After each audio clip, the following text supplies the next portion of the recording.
Good afternoon and welcome to the Great Sober Sex Forum. My name is NIKAS and I am an alcoholic. Welcome to all those who are in internet land. This is a recorded event, so if you are shy and don't want your name out there, I suggest you keep your name quiet or just call yourself by your first name. Are there any other addicts or alcoholics here? Oh, yes, indeed. Why don't we introduce ourselves?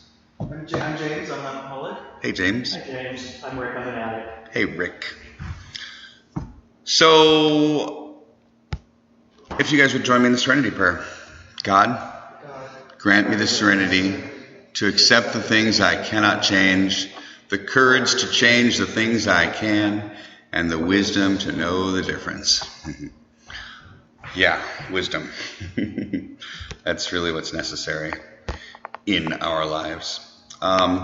So the purpose of this forum is to talk about sex, is to just make sex something that is just a tangible thing that we all do, and we're also shy about it, and it's just there's so much slut shaming and all that sort of stuff. But the reality is it's a part of our lives that we all enjoy. And my idea of a successful sobriety or a successful sober life is that all aspects of our lives are in balance. And that includes our sex life. Many times I walk around the rooms and I hear people, they've got all this going together, but so when you talk about sex, you're like, oh no, I just stay away from that. No, I just don't go there. And these are people who are sponsoring people and who are kind of getting the message that the sex is bad, and sex isn't bad. Sex is our God-given right. It talks about it in the big book. So that's really what this forum is about, is to sort of broaden and expand the sexual dialogue. So our speaker today is James Bengi, and he is going to share about his sobriety sex journey, about what it was like to get sober and then suddenly be sober and having sober sex, and where he's headed to, and where he feels that he's at the moment, and maybe what his challenges are. So a couple things. What you hear here, if you could please stay here, please, because that's obviously most important to have something like this where we can all really delve into the deepest places. This is a place where we can talk about our fears, our phobias, our apprehensions, our questions, our concerns, and whatever stands in the way of us having an amazing sober sex life. This is a place to work it out. Talking about sex and talking about our fears tends to sort of take the power out of it. It's like if it's just in my head and just going round and round and round, and I'm not talking about it, then it's just I'm held hostage by my own head. But once I let it out, it seems like all of the power, all of the scariness is like gone, because my head doesn't want other people to know how crazy it is. So I try to make a point of letting people know, oh yeah, this is how fucking crazy my head is. And it turns out that my head quiets down. When you start out in your head and start telling you know what my head tells me? And you blah, blah, blah, blah, blah. Your head fucking quiets down real fast when you tell the truth and say just how crazy it is. Because it's like this other entity that just is kind of doing its thing to me. It's like terrorizing and torturing me. But once I tell other people just how crazy it is and the stuff that it says, it shuts the fuck up. So. So if you have any questions today, please feel free to ask them. Be courageous enough, because who knows if somebody else in the room needs to hear it. And with that, I'm just going to go ahead and turn this over and let you share, James. Go right ahead. Thank you, NIKAS, and I appreciate you providing this opportunity to talk about sex. I've been kind of, my name is James, I'm an alcoholic, and I've been kind of on this exploration and growing towards my ideal sexual self for the last 4 years. And I got sober in 2001, and there's been there's been a lot going on. And when I say, so I want to make that differentiation. I got sober in 2001, but my sexual journey started 4 years ago. That's 11 years difference. So, yeah, just to put that into perspective. I'll just kind of start in the beginning because I think it's relevant. I was 14 and living in Honolulu, and I started going to gay bars with some friends in high school. They were a few years older than I was, but we all had fake IDs, and the drinking age was 18, so I don't know, and they weren't very strict, but I got it. And so I had my first experience with a gentleman in his 40s when I was 14, and it was a blowjob, and I don't know if I was good at it, but he was happy at the end. So, but that's really young, and I guess somewhat illegal for him. I think the age of consent in Hawaii was 16. 16, still is. It is. Yeah. Okay. And so, but anyway, that just put that idea in my head, I kind of like this. And then there's a second situation. I ended up actually going, I think I was 15, I ended up going to the Baths Steamworks in Waikiki with a guy. He was 32 from San Diego. And this one was just my ideal, attractive guy. And that was, that really made an impression on me. I fell in love and then listened to Judy Collins, and cried and stuff. Like that to the England. But so I started really young, and I didn't really have any shame about it until I was had to come out to my parents when I was 18. And then I had been seeing a guy in his 30s at that time, and then they figured that out, knew about it. They wanted to call the police on him, and and it was just a nightmare. And this was in the 80s, so being gay was not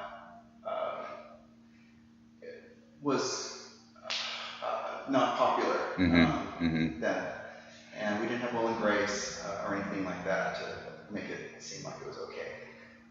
So it's kind of on my own, and my mom had a lot of shame about it, which I think sort of transferred onto me as well. And I went to a psychiatrist, and the psychiatrist is like, you don't need to be cured, your mom is cured. So that was good news for me, not good news for her. So anyway, I don't know, just the bars were kind of a home for me. It was a good place to meet guys, and while my other friends kind of stopped going, I kept going on the weekends. It was a place called the Tomato. It was a long time ago. So anyway, that was my regular routine. I'd drive into Waikiki and meet some tourists, from out of town and all that. So anyway, I moved to Seattle after that. I lived there for 9 years. I didn't really get sober until I was in LA for quite some time. So I moved to LA in '94, got sober in 2001. And things Seattle was good, but there was kind of boyfriend type, more consistent. Right. But LA, there was nothing. I didn't click, or it wasn't pretty enough, or there's a standard here that is not necessarily in some other places. So things got kind of dry for me sexually in LA, and then I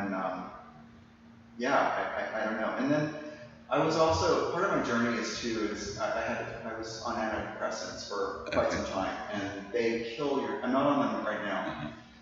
It's been several years. When I got into fitness, there was kind of a shift in my physiology, and I was talking to a trainer, and I was talking to some other people, and I decided to break away from the pharmaceutical solution of antidepressants, and I just kind of decided to put a lot of energy into working out, and that kind of helped my mood and everything balance out. But I can't help but think that part of this sort of period, more than a decade of a lack of sexuality was as a result of being on medication. Pharmaceuticals, yeah. And just, looking back, and so anyway, when I got sober, I had done some drug experimenting in high school, but as an adult, I didn't really get into that. I kind of wasn't that interested, so I'm really like this bar drinker, and then drinking for me was I'd intend to go out for 1 or 2 beers, but it was never 1 or 2. And then it was shots of tequila, and then I'm a mess. So alcohol was not my friend looking back, and so I'm glad I don't drink any longer, but still. So I don't know. I started gaining weight when I was sober because all the cookies in the room and just all this stuff, and there was always food to eat, and then I was going to meetings every single night, and I just kind of left my body. I didn't really pay attention to it, and I just was focusing on sobriety and going to work and trying to keep my job and not be too crazy. And that's not a balanced life. So I got into fitness about 4 years ago, and things started to change, and I started to kind of get the hormones were working a little better, and so I started getting interested again. So I did the usual things. I've been on apps, Manhunt, Scruff, Grindr, and the experiences were just far in between. It wasn't like I was doing a lot, and there was always this huge anxiety about it too.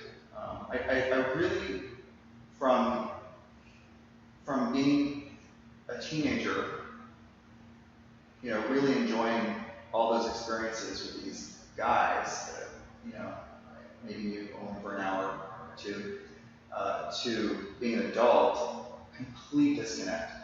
I don't know where he went, but he was no longer having sex, with anybody really, and there just didn't seem to be this interest, and I think that has a lot to do with shame. So part of this discovery process that I've been on for the last 4 years is becoming, more accepting of my body, the way it looks now, as opposed to what I think I want it to look like, and I started seeing like these massage therapist guys on M4M, and that was very helpful actually, and I was not in shape when I started doing that. But it was sort of like it helped, and the reason why I say that is it helped me. Looking back, it really was important for me to start connecting to my body again and feel the sensuality of the touch and another man touching you and all that, and so I did that like for a year, and it was very therapeutic.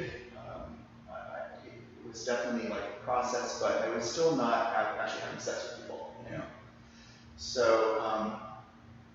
I don't know. It just started to kind of happen, and then I guess when the pupil's ready, the teacher arrives, and it started happening, and I started getting these experiences, and they were all kind of different, and some were really fun, some were fantastic, and some were where I felt like I was maybe doing them a favor, and that was okay. I mean, like, just going in to someone's apartment and giving them a blowjob and then leaving, 5 minutes later, that was kind of fun. Yeah.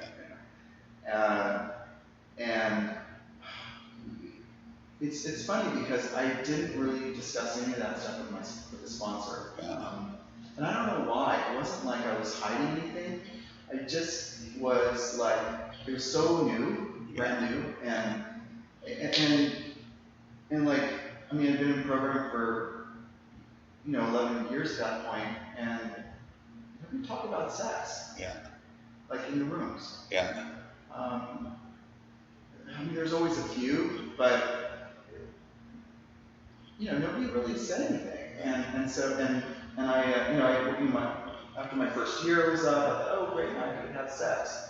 It's like, why do you wait a year and like deal with that right away, and then and engage your sponsor in that, and so that you go along with the program, and you're not just doing. But like I said, it's over 10 years, and it never came up before. Even with my sponsor, like he never had like, he didn't know. What do you do for sex? I've had a couple different sponsors. How are you addressing going out and getting sex? Nobody ever asked me that. And so it was kind of it. So I was really kind of felt like I was a pioneer on my own. Landing on Plymouth Rock, for the first time. But how were their sex lives? Did they have active sex lives? We talked about it. Okay. And I'm just really like mystified because in AA, especially in West Hollywood, it's like what 95% male. Yeah.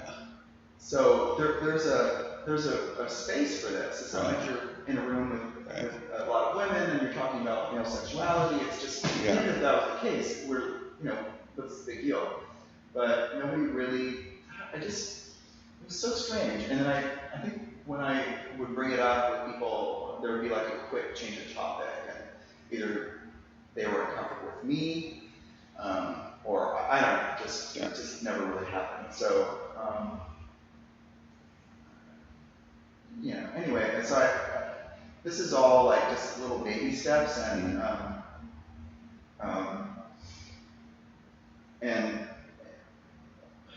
let's see, I don't know what to say, but so a few months ago, I think I think as a result of this, I always wanted to like go to a bathhouse, and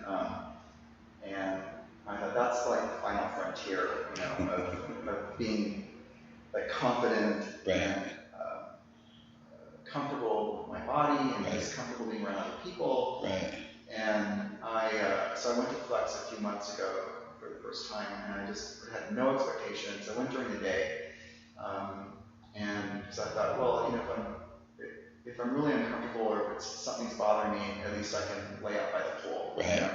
And that's what I ended up doing. And even that was so enlightening in a sense. I mean, I don't want to say like I went to Flex and I became enlightened, but I kind of did because it was like a space that I could just be myself.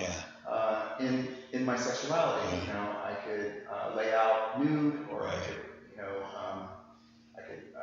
fondle myself, in public, and it just was like just an open territory, no shame, everybody's there for the same reason, basically, and so that was, I had a really good experience, and so I started going, back every couple of weeks, and I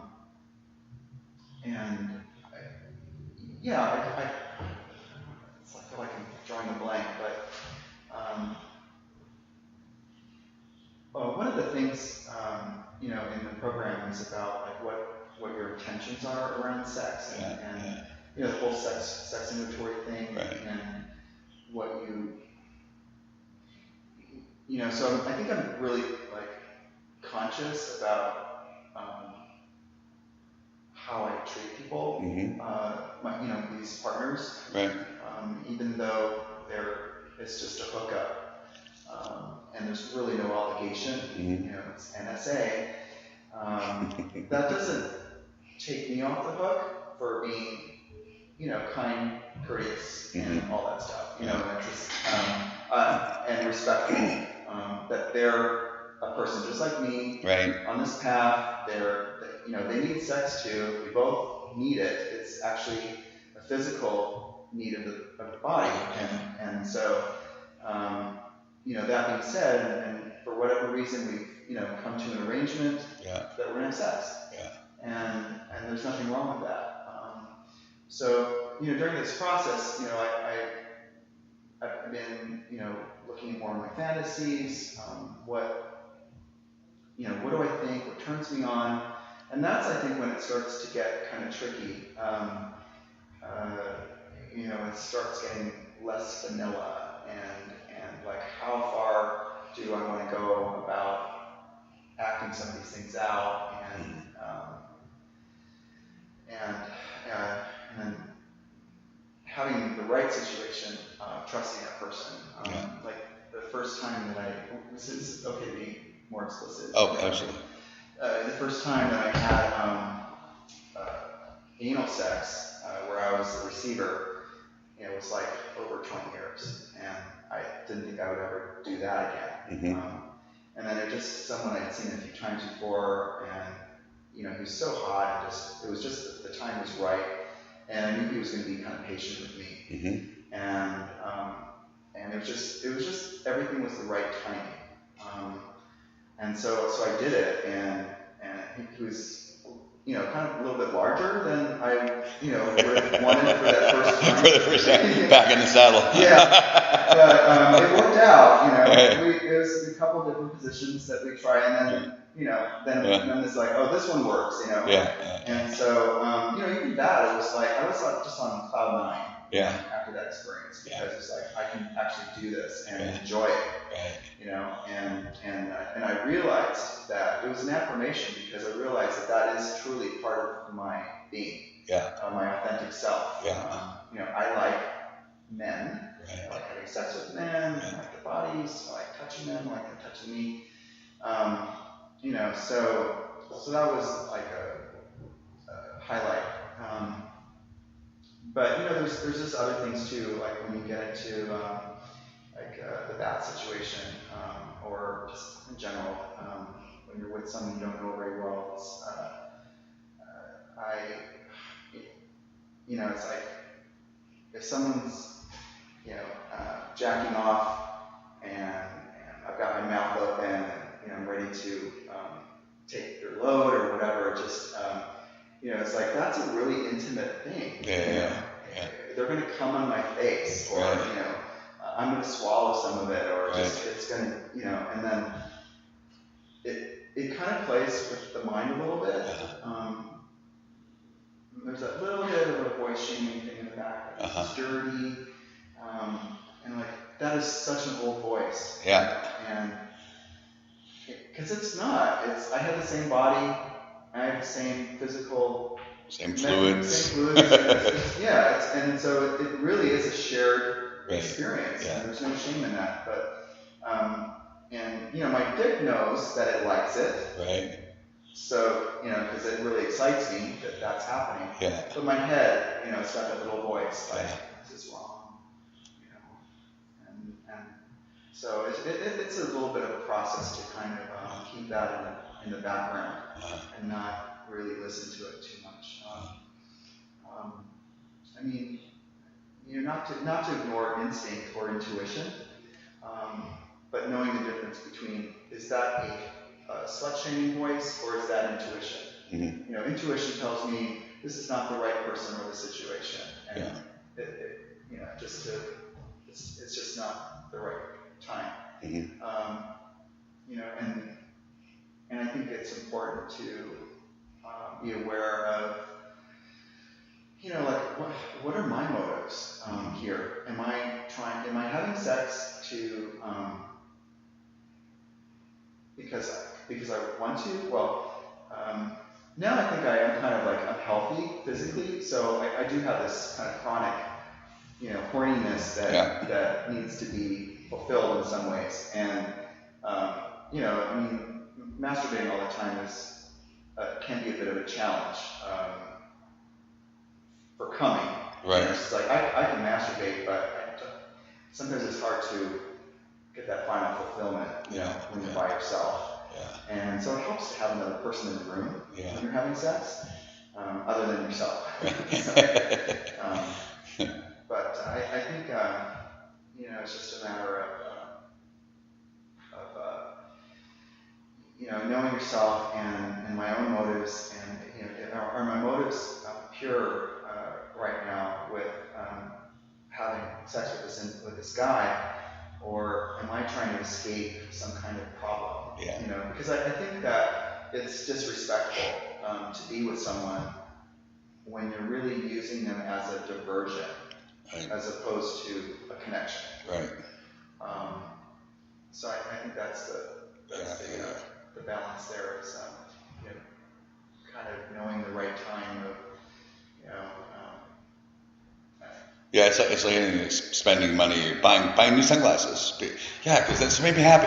Yeah. Well, I'll just have sex because that'll make me happy. Yeah, you're right. Because that'll make me happy. Yeah. It's not going to make me happy, and I know that because I've been like, okay, well, that did not make me happy at all. And like you say, it's not really fair to them. It's right. Not, yeah. Because I'm not fully present with them if Right. I've got this thing that I'm trying to escape from. Right.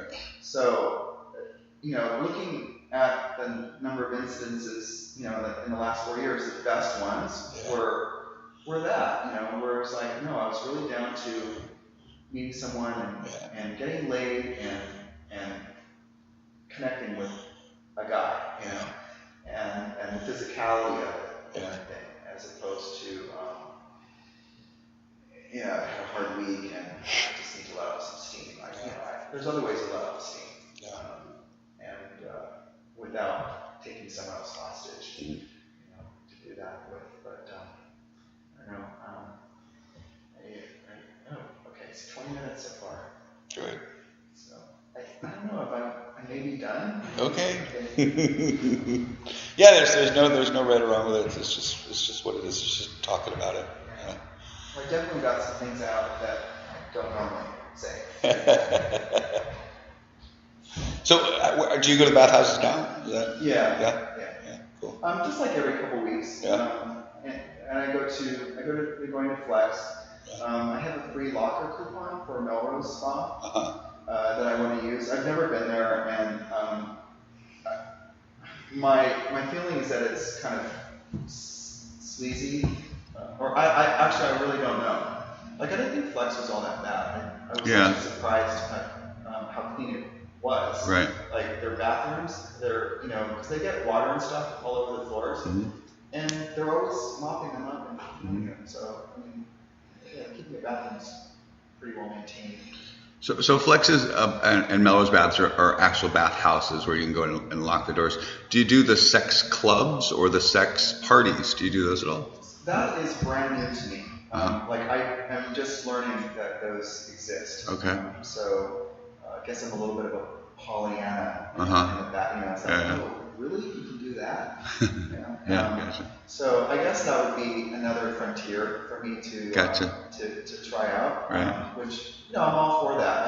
I'm 55, and I feel like I've had a reprieve in some way. I mean, what I'm doing now with my with my sex life didn't exist 10 years ago. It wasn't there.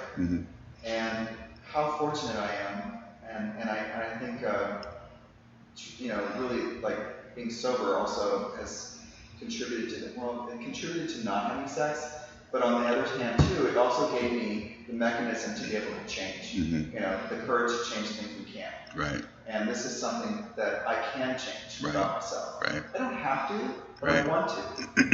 And so I'm fortunate enough at 55 years old to be able to completely shift and start having a sex life. Yeah. Better late than never. Right. All right. Thank you, James.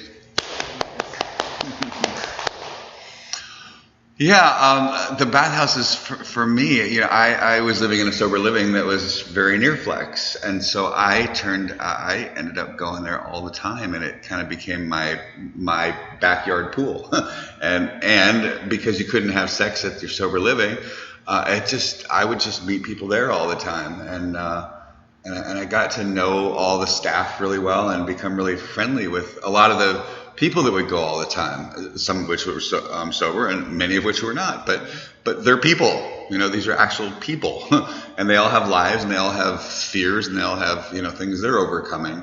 And one of the things I used to, one of the deals I made myself was, if I'm going to go and somebody asks to have sex with me, and they're polite in the way that they ask, my response is going to be yes, because we're all there for sex. We're all naked. It's like, this is where people go for sex. And when somebody's polite enough to ask, it's like, I think that, this body that I got given, I'm guilty for taking it to the gym, but that's it. That's the only thing I do to this body. So, if somebody who doesn't have that kind of body, wants to experience this, just say yes. What I don't have to do is I don't have to come, because that ends my bathhouse experience. But I can spend, 15 minutes with them doing whatever it is that they want to have done, whether it's, them fucking me or me fucking them, and but I don't have to come, but I can be playful and share and respectful, which is way different than when the little, guys that just come up and they just grab you and, I won't go there, but there's a certain race that they're just really irritating, and just and when people cross the line in that way, I don't feel like I don't have to. That's not, because if you're not going to respect me, I don't need to be reciprocal of some sort of. But what I have kind of learned is like, we're all going there for sex, and the people who are genuine and kind and respectful and ask in a really nice way, it's sure, absolutely, let's do it. I love that, and you use the word playful. Yeah. Which it's the perfect word too, because it's play. It's fun, and we get to enjoy our bodies. We have this God-given, physical realm, and we get some time here. Yeah. And that time is finite. It doesn't last forever. So let's just have some fun and enjoy one another. Right. And after I made that agreement to myself, my quote unquote type, what it is, what I realized is, wow, you can actually enjoy many things outside of your own type. You know what I mean? It's like there's always something to learn. There's always something to experience. There's always something to enjoy with somebody if you just let down your, no, my ideal is this and I want that and this is, they got to look like this and they got to, if I just let that go, it's like, wow, there's so much more to experience in life. Yeah. So. Go for it. So, I guess am I hearing you right to say, like, so if someone's polite and asks you the right way? Yeah. What happens if you're really not attracted to them at all? Like, are you still able to go through with it? Or? Yeah. So, you all and maybe some of you online know that I do escorting as a little side gig, and so in order to do that, you have to let go of your intuitiveness. So for me, what I have started doing is, so a lot of guys charge like $200 an hour, and I'm like, okay, I'm going to just charge $250 for 2 hours, because if I can get there and we can have a conversation and we can talk a little bit, for me, so much about this connection has to do with more than just how you look. It's like, can we communicate? Is there something beyond the physicalness where we can connect? Because then that's what I use as my entrance way in. And so when I say polite and kind, that literally is them coming in through a particular avenue that I can find an attractiveness there. It's like, and that's, for me, I just need to find something that I can find. When somebody comes at you and just, oh, you give me this, you give me that. It's like, it's just so unattractive. And I can't go there. But when they come in through this other avenue and they're very kind and polite, it's like, cool. Yeah, absolutely.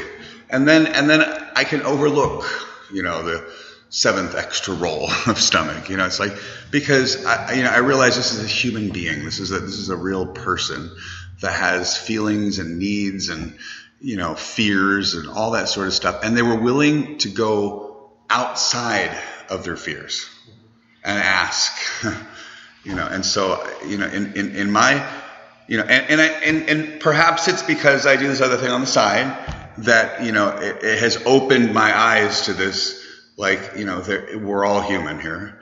And for me, when I do a job, the whole of me shows up, not just my whole, but the whole entirety of me shows up, and has this communication that is far more than just sexual. It's just, and yet the sex always happens, but there is so much more than just, when you talked about, having the touch, it's like so often, as a sex worker, you have to realize, somebody isn't just don't want to get off. They're looking for something to be fulfilled that they're either unwilling to go pound the pavement for, or they're unable, in some way.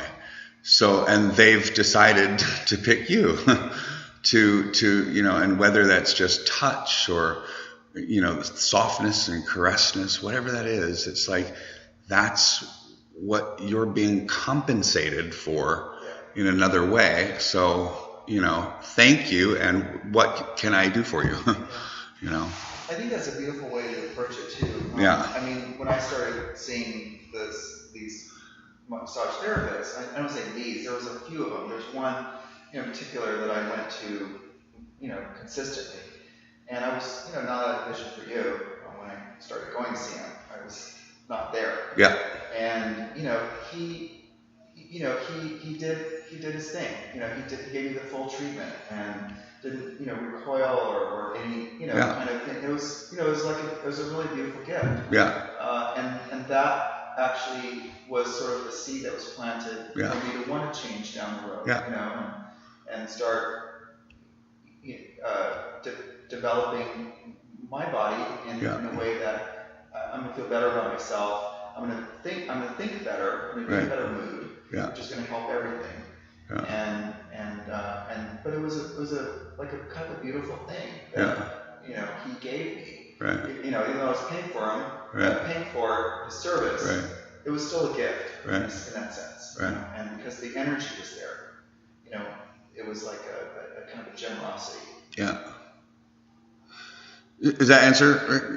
Okay. So, and just to be fair and present the other side of it. So then when I'm in my own time, and I'm not at a sex club, but I'm like, say maybe I'm doing the online thing, and so for the most part, I have to top.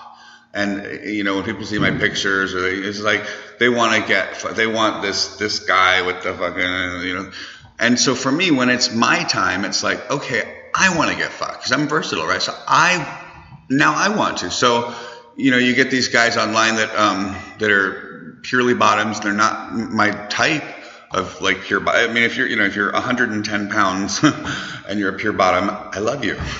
But, when you're not that type and you're a bottom only and you're not going to be doing anything for my hole, I'm working and you're not paying me, so I kindly say, hey, so I'm actually, and I'd let people know, I say, hey, so I'm an escort for the most part. And so when I'm in my time, I'm actually looking to get more fucked. And I've adjusted my personal profiles to say things so that as when I say that, they're like, oh, okay, he's verse, because it says way verse, looking for guys who are willing to flip fuck or that are tops only. You know, that's what I'm looking for on my time. So yeah. So that's the other side of that story of truth. So all right, so let's take a quick little break. We'll shut this down for a second. We'll come back and we'll discuss a little bit more our topic today. All right, see you in a bit.